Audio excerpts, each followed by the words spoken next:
viewers, today I'm going to discuss the spermatic cord. This is just a drawing of the spermatic cord. If you look at the spermatic cord, in the center of it here we have the vas deferens, which is a tube that conveys sperm cells from the testicles. So this is the vas deferens, and just by the side of it is the artery to the vas deferens.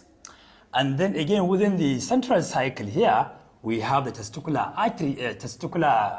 artery here, and this testicular artery is surrounded by pampiniform plexus of veins. So these are the pampiniform plexus of veins around the testicular artery.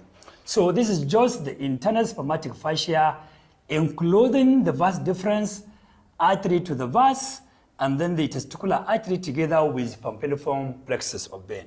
So after the internal spermatic fascia, we also have the cremasteric fascia around the internal spermatic fascia itself. This cremasteric fascia encloses three structures.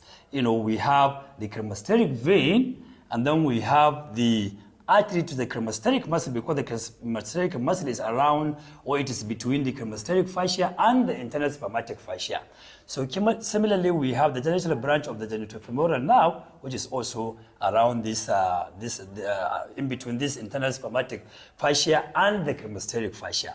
So the most external of these three fasciae is the external spermatic fascia that encloses the remaining two fasciae together with the other structures that we have already discussed. So, and finally, outside the external spermatic fascia, we have the ilioinguinal nerve, which this ilioinguinal nerve is this one here.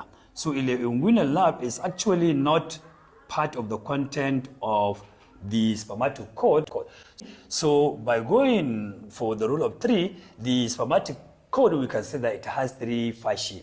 So these three fasciae is the external spermatic fascia, cremasteric fascia, and the internal spermatic fascia. And so the external spermatic fascia, as we all know, is just an extension of the external oblique aponeurosis of the external oblique muscle of the anterior abdominal wall. Similarly, the cremasteric fascia is also an extension of the internal oblique aponeurosis of the internal oblique muscle of the anterior abdominal wall.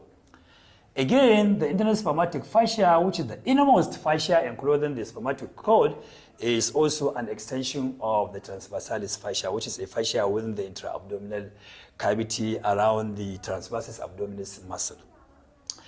The spermatic cord has three arteries. These arteries include the testicular artery, which we know is a branch of the abdominal aorta, and we also have cremasteric artery, which is an artery that supplies the cremasteric muscle, the muscle that is enclosed in between the internal spermatic fascia and the cremasteric fascia.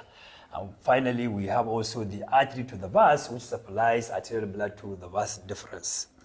Again, the spermatic cord is drained by three veins. We have the testicular vein, and then we also have the cremasteric vein draining the cremasteric muscle, and then we also have the pampiniform plexus. And it is this pampiniform plexus that finally combine together to form the testicular vein. And then the spermatic cord also has three nerves. These nerves include the sympathetic nerves. These sympathetic nerves, they surround the arteries around the spermatic cord, and then we also have genital branch of the genitofemoral nerve, and you also have the ilioinguinal nerve that we have already described before.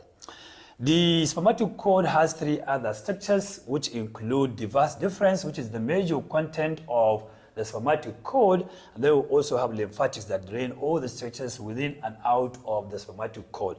And then finally, we have the persistent processus vaginalis, which is only present in a patient or in a child that has, the indirect inguinal hernia. So viewers, thank you very much for having time to watch my video. I hope you are going to like, subscribe, or share it. Thank you very much, and see you later.